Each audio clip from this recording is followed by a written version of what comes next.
দাড়িওয়ালাকেও আমি যদি বেঁচে থাকি, যে কটা আমার বিরুদ্ধে আজে বাজে কথা বলছে, কেউ আমার বিরুদ্ধে যেভাবে গালিগালাজ দিচ্ছে, আমি আল্লাহকে বড় করে বলছি, আল্লাহকে কসম করে বলছি, আমি যদি বেঁচে থাকি এদেরও আমি জ্যান্ত পুঁতবো, জ্যান্ত কবর দেবো এদেরকে। ভোটে যেতে নেবে তার ভাষাটা এই ধরনের। আজকে আপনি ভেবে ভাবুন, সাধারণ মানুষকে ভাবতে হবে। যেমন হুমায়ুন বলছে, কিছু বিজেপিরও মানুষ আছে, তারাও বলছে এই ধরনের কথা। আমি সোশ্যাল মিডিয়ায় দেখছি তাদের এই ধরনের কথা, এদের এক্ষুনি এই ধরনের তাদের চিন্তাভাবনা। তাহলে আমার রাজ্যের কিভাবে শান্তি আসবে এটা ভাবুন। এরা কি করে শান্তি আনতে পারে? কোনোদিনই শান্তি আনতে পারবে না, কোনোদিনই শান্তি আসবে না। কেন হুমায়ুনের জাজ হচ্ছে না? কি কারণে হচ্ছে না? টাকা পাচ্ছে কোথায় এত টাকা পাচ্ছে? হেলিকপ্টার করে ঘুরছে। এটা মুসলমান কেন, পশ্চিমবাংলার মানুষ জেনে গেছে, জানে। আচ্ছা আপনি চিন্তা করেন, পশ্চিমবাংলার বড় বড় বিজনেসম্যান আছে, বড় বড় ব্যবসায়ী, কোটি কোটি টাকা, তাদের কি টাকা নেই? কোটি কোটি টাকা নিয়ে তারা রাজ্যে আপনার ক্যান্ডিডেট হয়ে দাঁড়িয়েছে। কই কে হেলিকপ্টার নিয়ে ঘুরছে? কোথায় আছেন? মানুষ বুকা আছে। এই ভাষাগুলো শুনেছেন? ও তো নিজেই বলেছেন, উনি নিজেই বলেছেন যে 19 মিনিটের ভিডিও নয়, 50 মিনিটের ভিডিও, আরও ভিডিও আছে। তাহলে ভিডিওটা এআই নয়? তাহলে এআই, এটা তো একটা পরীক্ষার ব্যাপার, এটা জাজের ব্যাপার, জাজ করতে হবে, জাজ করলেই হবে। কিন্তু আমার প্রশ্ন, প্রশাসনের কাছে প্রশ্ন, আজকে যদি এই জায়গাটায় অন্য কোনো কেউ হতো, তাকে এতক্ষণ মনে হয় অ্যারেস্ট করে ফেলতো। হুমায়ুনকে কেন অ্যারেস্ট করা হয়নি? হুমায়ুনের জাজ হয়নি কেন? এইটাই প্রশ্ন প্রশাসনের কাছে আমার। কেন হুমায়ুনের জাজ হচ্ছে না? কি কারণে হচ্ছে না? টাকা পাচ্ছে কোথায় এত টাকা পাচ্ছে? হেলিকপ্টার করে ঘুরছে।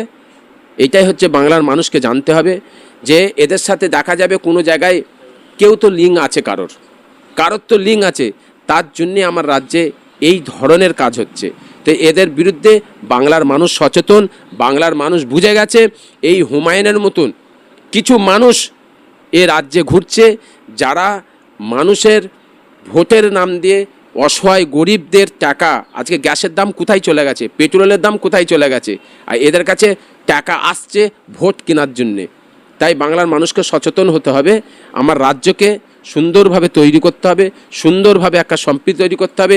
চাকরি নেই, চাকরির কী করে ব্যবস্থা হবে, বেরোজগারের কী অবস্থা সেইগুলো দেখতে হবে, এর বিরুদ্ধে লড়াই। এর জন্য আমাদের মাঠে নামতে হবে, চাকরির জন্য নামতে হবে, বেরোজগারের জন্য নামতে হবে, এর জন্য নামতে হবে। টাকা এই যে এরা নেবে, যেভাবে টাকা মানে তছনছ করছে, এর বিরুদ্ধে আমাদের নামতে হবে।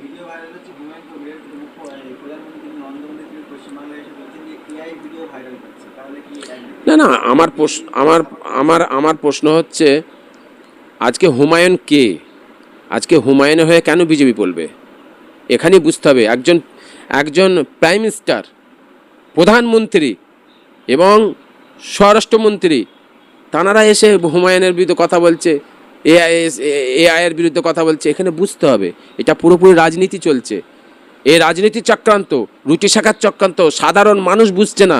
সাধারণ মানুষকে একটাই লক্ষ্য রাখতে হবে, আমরা বাঙালি, আমাদের সম্প্রীতি যেন থাকে। যে দল সম্প্রীতির সাথে আছে তার পাশে দাঁড়াতে হবে, তাকে ভোট দিতে হবে।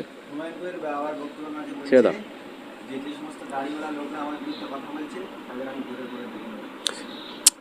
আজকে ভোটে যেতে নেবে তার ভাষাটা এই ধরনের। আজকে আপনি ভেবে ভাবুন, সাধারণ মানুষকে ভাবতে হবে। যেমন হুমায়ুন বলছে, কিছু বিজেপিরও মানুষ আছে, তারাও বলছে এই ধরনের কথা। আমি সোশ্যাল মিডিয়ায় দেখছি তাদেরও এই ধরনের কথা, এদের এক্ষুনি এই ধরনের তাদের চিন্তাভাবনা। তাহলে আমার রাজ্যের কিভাবে শান্তি আসবে এটা ভাবুন। এরা কি করে শান্তি আনতে পারে? কোনোদিনই শান্তি আনতে পারবে না, কোনোদিনই শান্তি আসবে না। তাই আমাদের বাংলার মানুষ, আমাদের চিন্তা করতে হবে কোথায় ভোট দিলে এই রাজ্যে সম্প্রীতি আসবে, শান্তি আসবে।